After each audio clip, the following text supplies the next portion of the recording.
서보역의 인문학 산책, 평화학과 평화운동. 여러분 안녕하십니까? 저는 서보혁입니다. 서울대학교 통일평화연구원 인문한국 연구교수입니다. 평화학과 평화운동에 대한 이야기를 하려고 합니다. 저와 평화운동가인 정욱식 선생이 함께 지은 평화학과 평화운동이라는 책을 기반으로 하고 있습니다. 오늘은 평화학에 대해서 먼저 말씀드리겠습니다. 이 평화학과 평화운동 두 가지 주제에 대해서 저는 세계적 차원과 한반도 차원, 이 두 차원에서 각각 얘기를 풀어나가려고 합니다. 그럼 오늘은 평화학에 대해서 말씀드리고자 합니다. 평화학이란 무엇일까요? 그리고 여러분은 평화학이라는 단어를 자주 들어보셨는지요? 한국에서는 분단, 전쟁, 북한 문제 등등의 역사적, 현실적 이유로 인해서 평화라는 말보다는 안보, 전략 이런 말을 더 쉽게 들었던 것 같습니다. 평화학이란 국가적 차원은 물론이고 나 개인 그리고 우리가 살고 있는 동아시아 그리고 세계적 차원에서도 얘기할 수 있습니다. 그래서 동서고금을 막론하고 평화에 대한 관심과 그 갈망은 계속 있어 왔었습니다. 기독교 경전이나 불교 그리고 이슬람에서도 다 평화라고 하는 말을 말해왔고 그 뜻을 건강, 안녕, 부유함 그리고 당연히 전쟁이 없고 폭력이 없는 상태를 말하기도 했습니다.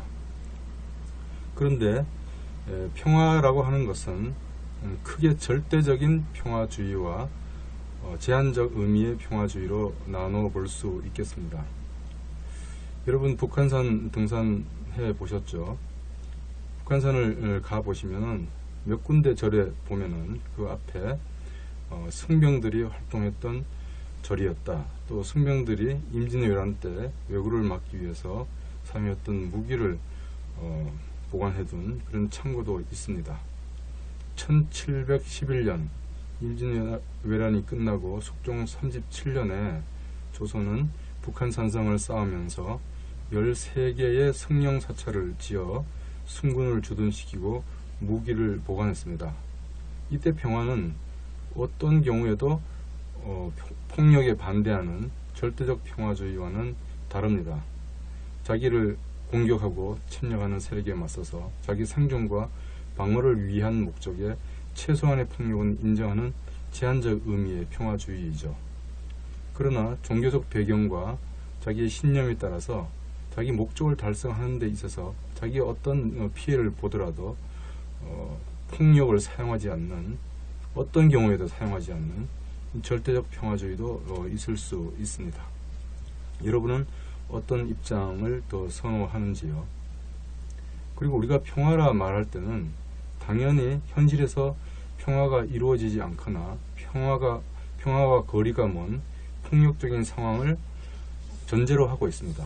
그래서 우리가 흔히 평화라고 말할 때는 전쟁이나 물리적 폭력이 없는 고요한 상태, 이것을 평화학에서는 소극적 평화 또는 물리적 평화라고 말합니다. 그러나 소극적 평화는 이것만으로는 우리가 진정하고 궁극적인 평화를 이룩하기 어렵다는 주장도 만만치 않습니다. 소극적 평화는 깨지기 쉽고 전쟁 직전에 일시적이고 과도한 상태라고 말할 수 있습니다. 다른 곳에서 찾아볼 필요도 없이 한반도가 좋은 사례입니다. 1950년에서 53년까지 대규모 전쟁을 치른 이후에도 우리는 분단 정전 체제 하에서 언제 전쟁이 일어날지 모르는 그런 소극적 평화 상태에 놓여 있습니다. 그럼에도 불구하고 휴전선이나 서해 북방 한계선 일대에서 일어나는 심심찮은 무력 충돌은 소극적 평화의 근본적인 한계를 잘 보여주고 있습니다. 그 사이 남한은 미국의 핵 우산에 놓여 있고 북한은 핵무장을 감행함으로써 분단 정전 체제는 소극적 평화를 유지해 왔다고 말하지만은 재래식 전쟁은 물론 핵전쟁의 위험까지 안고 있습니다. 그래서 평화학에서는 소극적 평화를 포함시키지만 그에 국한되지 않고 소극적 평화를 넘어서는 더 높은 수준의 평화도 상상하고 있습니다. 그것이 크게 구조적 평화, 문화적 평화라고 하고 합니다. 구조적 평화는 전쟁이 일어나는 원인, 예를 들어서 정치적 억압, 경제적 불평등, 사회적 차별, 그리고 문화적 배제와 같은 폭력적인 상황을 유발하는 조건을 폐지하고 적절한 제도와 기구로서 사회 전체 구성원들의 필요가 조화롭게 충족되는 상태를 말합니다. 또 문화적 평화는 구조적 평화를 자연스럽고 지속 가능하게 하는 태도와 관행이 우리 사회와 우리 사회 구성원 각자에게 내면화된 상태를 말하는 것입니다.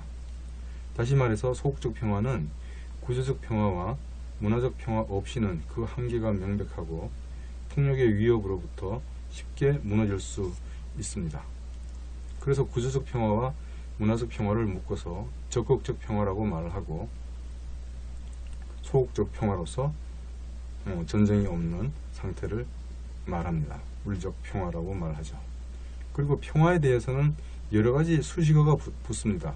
우리가 민주주의라든지 인권이라든지 어떤 화해라든지 너무 추상적이고 보편적인 가치를 표현하는 용어가 아주 구체적인 의미를 지칭하기 위해서는 그 앞에 어떤 수식어가 붙습니다. 우리가 대중민주주의나 인민민주주의나 시민민주주의나 자유민주주의라고 말하는 것처럼 말이죠. 그래서 평화는 어떤 종류가 있는지를 제가 간단하게 소개를 드리고자 합니다. 예를 들어서 민주적 평화라는 말을 들어보셨을 겁니다. 이것은 민주주의를 신봉하는 사람 또는 민주주의 국가는 시민의 복리에 관심이 많고 그래서 전쟁을 멀리하고 분쟁의 평화적 해결을 선호한다고 해서 민주주의 국가들 사이에서는 평화가 정착된다. 다만 민주주의 국가와 비민주주의 국가 사이에서는 갈등, 나아가서 전쟁이 일어날 수 있다라고 하는 것이 민주적 평화입니다. 민주적 평화는 민주주의 정치체제 그리고 자유시장 경제를 확산할수록 세계가 상호 의존 관계에 있기 때문에 평화를 정착시킬 수 있다라고 주장합니다. 이와 유사한 주장으로서 자유주의적 평화도 있죠. 민주주의, 무역, 인적 교류, 국제기구들은 전쟁을 막고 평화를 가져오는 데 기여한다는 시각입니다. 그리고 이와 달리 사회주의적 평화라는 말도 냉전 시대에 사회주의 국가들이 주장해 왔습니다. 이 용어는 자유주의적 평화, 민주적 평화를 부르주아의 계급 지배, 제국주의 국가의 세계 지배를 정당화하는 기만적인 주장이라고 비판하고 대신 제국주의 국가의 식민 통치 아래에 있는 민중들에게 민족 자결 의식을 불어넣고 제국주의 국가의 노동자들에게 계급 의식을 불어넣어 사회주의 혁명을 고취시키고 사회주의 국가가 전 세계에 널리 퍼지면 평화가 온다라고 얘기를 했는데요.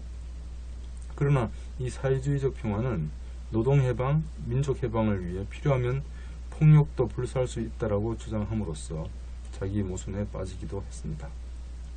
또 최근에 와서는 평화학에서 안정적 평화라고 하는 용어도 나오고 있는데요. 이 안정적 평화라고 하는 것은 이 평화를 추구하는 사람들은 물질적 측면을 무시하는 것은 아니지만은 신뢰와 예측 가능성에도 주목한다.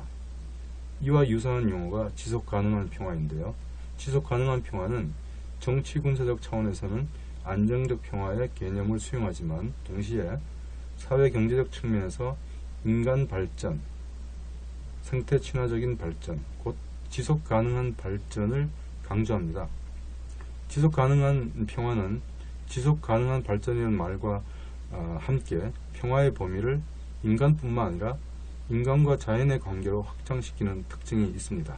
그럴 때 평화는 우애와 협력, 정의, 희망의 파수꾼이 되고 그 연결자가 될 수 있다고 봅니다. 또 정의로운 평화, 저스트 피스라고 하는 용어도 있는데요. 이 단어는 폭력에 시달리고 억눌리고 차별받고 소외받는 사람들이 해방되고 인간으로서의 존엄이 바로 서야 한다고 주장합니다. 정의로운 평화는 성서 등 여러 경전에 명시되어 있는데 인권, 사회 정의 없는 평화는 거짓 평화로 보고 있습니다. 이 밖에도 시민의 평화, 초합리적 평화 등과 같은 여러 평화를 지칭하는 용어들이 있습니다. 그러면 평화학이 어떤 것이냐라고 하는 정의와 그 구성 요소들에 대해서 잠시 말씀드리겠습니다. 먼저 솔직히 말씀드리면 평화학에 대한 정의는 평화에 대한 다양한 정의만큼 또는 그런 이유로 인해서 학자들마다 천차만별입니다. 그렇지만 평화학이 폭력의 발생 및 재생산을 규명하고 갈등의 평화적 전환을 추구하는 학문이라는 데에는 이견이 없습니다. 앞서 말씀드린 것처럼 평화는 폭력을 전제로 하고 있기 때문에 평화학 역시 평화와 갈등, 폭력에 관한 연구라고 말할 수 있겠습니다. 이런 정의는 평화학이 폭력을 포함해 비평화적인 현실의 복잡성을 분석하는 바탕 위에서 평화를 달성하는 방법을 다룬다는 점을 말해 줍니다. 많은 사상가, 외교관, 정치가들이 평화를 갈구하고 그 방안을 구상해 왔습니다만 체계적인 학문으로 평화학이 자리 잡는 데는 요한 갈퉁과 디터 쟁하스 이 두 사람의 공을 빼놓을 수 없습니다. 갈퉁과 쟁하스의 평화론은 냉전시대 세계적 차원의 군비 경쟁과 그리고 빈부 격차, 제3세계 지역에서의 내전, 그리고 환경오염, 군사주의 등과 같은 문제들에 관심을 갖고 그것을 평화학의 자양분으로 삼고자 했습니다. 유명한 갈퉁은 전쟁이 없는 소극적 평화, 그리고 그것을 뒷받침하는 군사력에 의한 안전보장은 평화 논의를 제한한다고 보았고, 앞서 말씀드린 것처럼 구조적 평화 그리고 문화적 평화를 평화 개념으로 포함시켰습니다. 거기에 따라서 폭력론 역시 물리적 폭력은 물론이고 구조적 폭력, 문화적 폭력으로 폭력 논의도 확장시킴으로써 폭력과 평화에 관한 논의의 지평을 확대했다고 말할 수 있습니다. 갈퉁의 평화론을 수용한 바라시나 베벨 같은 학자는 경제적 착취 그리고 정치적 억압과 같은 사회 불의는 구조적 폭력 그리고 직접적 폭력, 곧 전쟁을 유발하는 요인이라고 말했습니다. 적극적 평화는 사회 전반에 억압과 착취가 일어나는데도 직접적 폭력이 일어나지 않는다고 해서 그것을 평화라 말할 수 없다는 시각이죠. 이런 입장은 사실 제3세계 지역, 특히 냉전시대에서 미국과 소련의 냉전 경쟁을 대리하면서 열전을 치루었던 나라들에서 많이 일어납니다. 그리고 그 경우에도 전쟁이 일어나지 않는데도 사회적 차별이나 환경오염이나 그리고 경제적인 불평등이 심화되는 상태, 이것을 인도의 학자 다스굽타가 1967년에 피스리스니스, 비평화라는 말로 얘기했습니다. 이것이 갈퉁이 말하는 구조적 폭력, 문화적 폭력을 지칭한다고 말할 수 있습니다. 여러분 잘 아시는 우리 국내에서도 계속 지금까지 스테디셀러가 되고 있는 유엔 식량권 특별보고관을 지낸 장 지글러 교수가 쓴 책 왜 세계의 절반은 굶주리고 있는가 라고 하는 책도 제3세계 사회에 이런 경제적인 불평등, 사회적인 소외, 그리고 환경오염 문제를 다루고 있습니다. 이런 구조적 폭력이 지속되고 있기 때문에 세계의 절반, 곧 제3세계 지역이 계속해서 굶주리고 있다라고 하는 것인데, 이것은 평화학에서 말할 때 구조적 폭력, 문화적 폭력과 직접 관련된 얘기입니다. 안녕하세요. 오창익입니다. 인권연대는 정부나 기업의 지원을 사양하고 오로지 시민의 참여로만 운영하는 100% 순도의 민간 인권단체입니다. 1999년 창립 이래 한눈 팔지 않고 오로지 인권운동에만 매진해 왔습니다. 인권연대 회원으로 참여해주세요. 인권연대 회원이 늘어나면 그만큼 인권연대의 활동도 풍부해지고 활발해집니다. 인권연대 회원 가입은 인권연대 홈페이지를 참고해 주세요. 감사합니다. 그리고 다음으로 소개해드릴 디터 쟁하스는 독일 사람인데요. 평화를 사회 문명화의 관점에서 정리했습니다. 이분의 책도 국내에 번역이 되어 있는데요. 쟁하스는 평화는 정치적 협약을 통해서 공동체 내부 그리고 공동체들 간의 사람들의 공동생활을 문명화하는 것이라고 말했습니다. 그렇게 쟁하스의 생각에서 문명화와 평화는 동일한 개념이죠. 쟁하스의 평화론은 근대사회 내부에서 내적 평화가 달성되는 과정에 집중하는데요. 쟁하스에게 평화는 다음 6가지 요소들에 의해 만들어집니다. 첫째, 시민의 무장해제와 국가의 폭력 독점, 그리고 폭력의 공적 독점이 오용되는 것을 막기 위해서 법치를 제도화하는 것. 셋째, 사회 구성원들 사이의 상호 의존과 갈등 통제. 넷째, 정치적 결정 과정에서의 민주적 참여. 다섯째, 모든 시민의 기본권 보호, 특히 사회적 인권까지 보장하는 사회정의. 여섯째, 관용과 타협에 기초한 건설적인 갈등 해결 문화입니다. 이렇게 보면 쟁하스에게 있어서 평화라고 하는 것은 민주주의, 인권 보장, 그리고 관용의 사회 문화와 동전의 양면이라고 할 수 있겠습니다. 그리고 평화학에서 주로 사용하고 있는, 많이 애용되고 있는 몇 가지 개념을 소개해 드리겠습니다. 먼저 유엔 등 국제사회에서 전쟁이 발생하고 있는 곳에서 정쟁을 중단시키고 평화로 전환시키기 위한 노력과 관련된 용어가, 이 3가지 용어가 하나의 세트로 우리가 불리고 있는데, 그것이 평화 조성, peace making, 평화 유지, peace keeping, 평화 구축, peace building, 이 셋입니다. 평화 조성은 전쟁을 치른 당사자들 스스로, 그것이 안되면 제3자가 화해 중재시켜서 더 이상의 전쟁을 막는 노력을 말합니다. 이 속에서 예를 들면 화해 노력은 양민학살이나 정쟁 범죄 책임자들을 규명하고 책임을 묻는 사법적 조치를 포함한 소위 회복적 정의를 포함할 수도 있고, 그것을 통해서 사회 통합과 인권이 보장되는 새로운 사회를 추구하는 전환적 정의로 나아갈 수도 있습니다. 평화유지 활동은 말 그대로 전쟁이 일어나지 않는 상태, 중단된 상태를 지속시키면서 시민보호, 법치 확립, 민주적 선거 지원 등 국가의 정상화를 촉진하는 조치를 말합니다. 그리고 평화구축은 폭력의 원인을 규명하고 평화적 갈등 해결에 거는 사회적 기대를 조성하고 사회를 안정시키는 일련의 조치를 말합니다. 평화구축 방안으로는 공포로부터의 자유, 빈곤으로부터의 자유, 그리고 분쟁 과정에서 겪은 비인간적 상황으로부터의 자유 등으로 구성됩니다.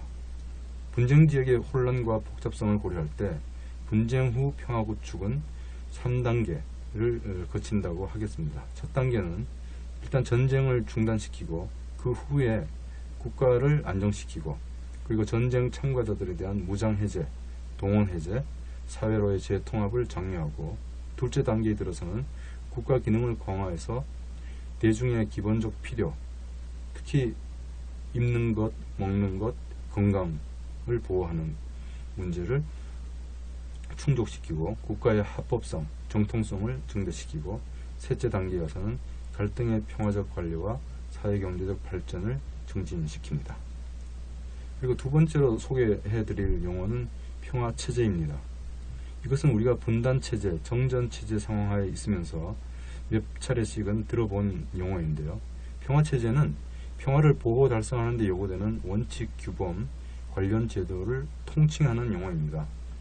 예를 들어서 주권평등 규범, 분쟁의 평화적 해결 원칙, 평화조약 같은 것이 평화체제의 구성 요소들이죠.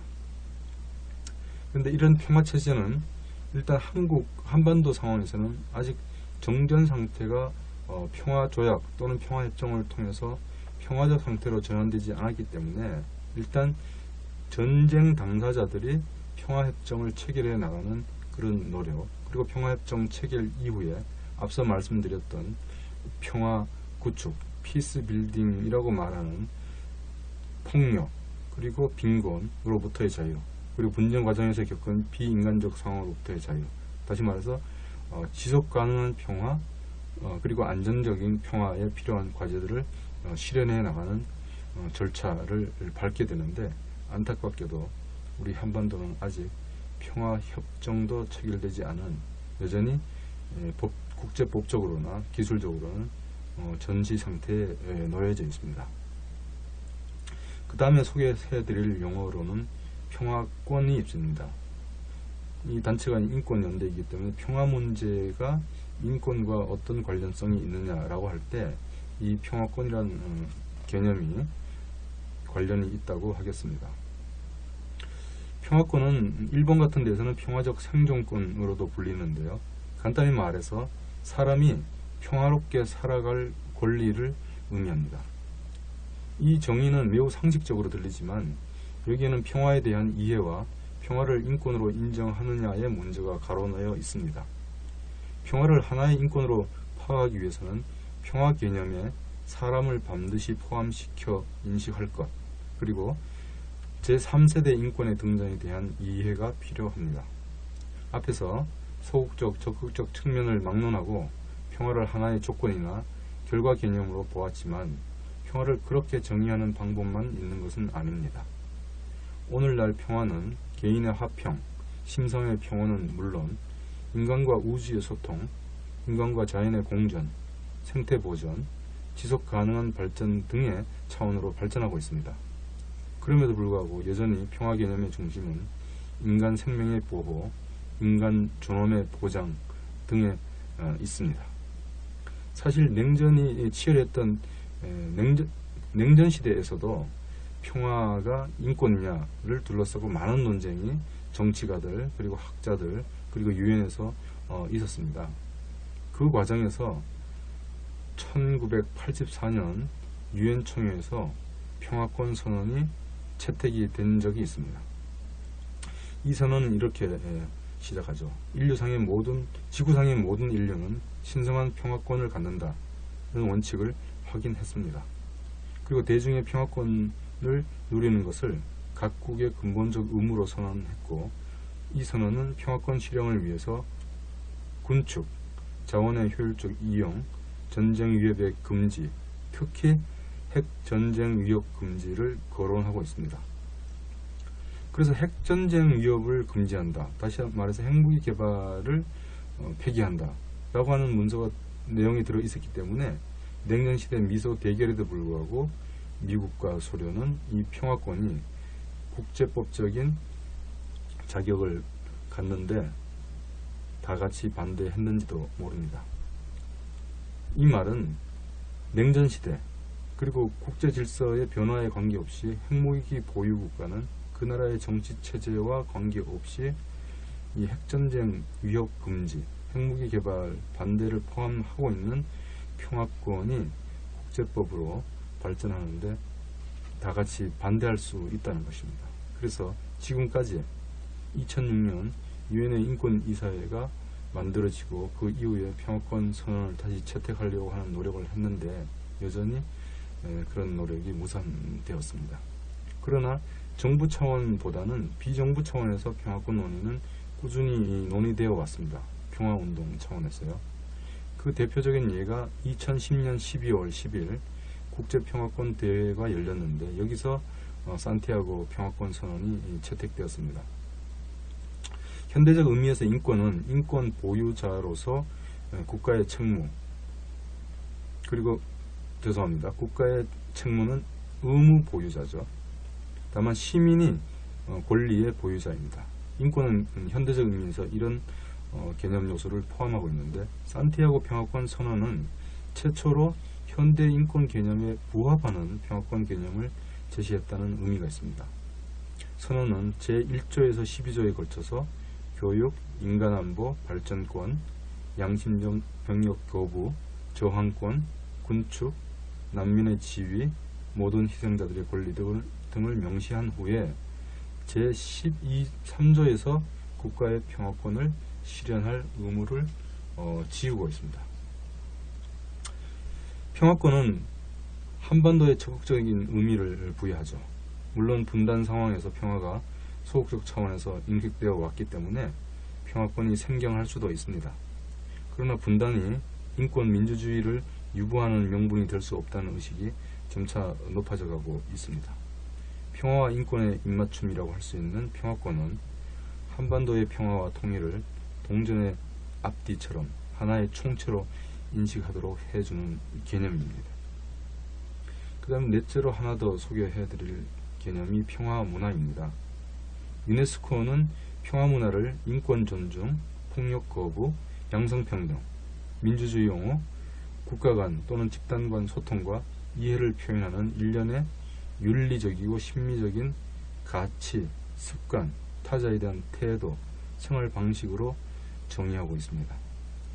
아주 총체적이고 많은 것을 담고 있죠.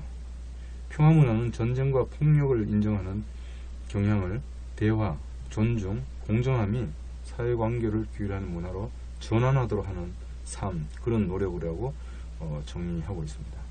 유네스코가 평화문화를 보급하고 교육하는데 많은 노력을 벌이고 있는데 각 국가에서 평화문화가 얼마나 정착되었느냐 하는 문제하고 그 나라가 얼마나 민주주의와 인권이 보장되고 있느냐 하는 것은 거의 동전의 양면처럼 긴밀한 연관이 있다고 하겠습니다.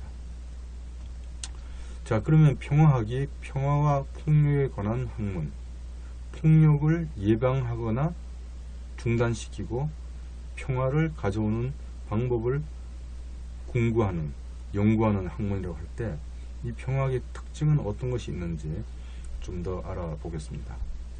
먼저 평화학은 학제간 또는 초학제적 학문이라고 할 수 있습니다. 예를 들어서 제가 전공이 정치학인데요. 평화학은 정치학, 경제학 등과 같이 특정한 분과 학문이 아니라 인류의 공통의 과제인 이 평화 형성에 관한 문제를 논의하고 연구하기 때문에 이것과 관련된 어떠한 관심사, 전문성을 갖고 있는 사람들이 다 함께 협력하면서 융합적인 학문을 한다는 의미에서 학제, 간 또는 초학제적 학문이라고 말합니다. 그렇기 때문에 평화학은 두 번째 특징인 다차원적인 학문이라고 할 수도 있겠습니다. 평화학은 개인의 심성과 삶, 마을, 공동체 등과 같은 지역사회, 국가, 그리고 국가 간, 자연, 우주 등 여러 차원에서 논의가 가능한 개념입니다. 이것이 전쟁과 평화 문제에 관심이 있는 여타의 분과 학문들과 평화학의 차이 중 하나입니다. 평화학은 또 정신과 물질, 유형과 무형, 개인과 집단, 심성, 제도와 같은 다양한 차원에서 접근 가능하죠. 그리고 평화학은 그 정향, 추구하는 방향에서 보았을 때 비판적이고 포괄적입니다. 평화학은 평화 실현을 추구하면서도 다양한 형태와 측면의 비평화를 비판적으로 고찰하고 그 극복 방안과 대안적인 평화 상태를 추구하는 융합적인 연구 체계입니다.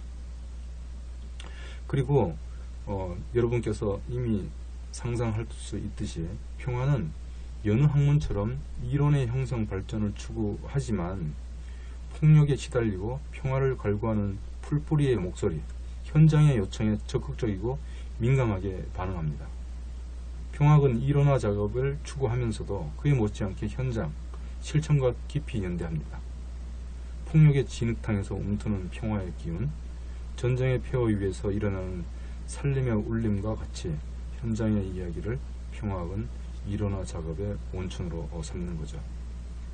작년인가요? 노벨 평화상을 받은 스베틀라나의 전쟁은 여자의 얼굴을 하지 않았다. 그리고 이남희 박사가 쓴 한국전쟁기 인민군과 국방군에 의한 양민학살을 다룬 이념과 학살, 그리고 한성대 김기호 교수가 쓴 이산가족, 방공전사도 빨갱이도 아닌, 이런 책들은 전쟁의 가담자들 혹은 희생자들이 숨겨놓았던 폭력의 이야기를 들어주는 것 자체일 수도 있습니다. 노동자, 농민, 장애인, 청소년, 성소수자, 군사기지와 핵 고압발전소 지역 주민들이 겪었던 각양의 인권침해 실상과 그들의 투쟁을 있는 그대로 전달하는 글, 그 자체가 평화학에 포함될 수 있는 것이죠. 또 평화학은 여느 학문들보다 높은 윤리성을 갖고 있습니다. 평화학도 하나의 학문이니만큼 객관성과 논리성을 바탕으로 하고 있지만 추구하는 바를 생각할 때 순수 학문으로 남아있을 수 없습니다. 평화학은 이 세상에 온전한 평화를 가져오고 사람들이 평화롭게 사는데 이바지하는 학문이죠. 그래서 평화윤리는 평화학의 주요 연구주제의 하나이기도 합니다. 마지막으로 평화학은 연대의 학문입니다. 평화학이 다루는 연구주제는 물리적 차원의 폭력과 평화만이 아니기에 인간 사회의 거의 모든 문제, 나아가 사회 우주까지 다룹니다.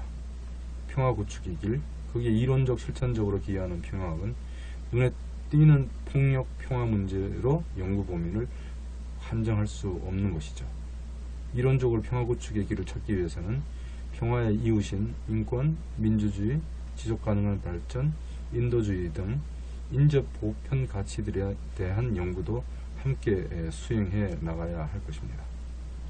이상으로 평화학과 평화운동 제1부 말씀을 마치겠습니다. 경청해 주셔서 감사드립니다. 안녕하세요. 장발장은행의 대표를 맡고 있는 홍세화입니다.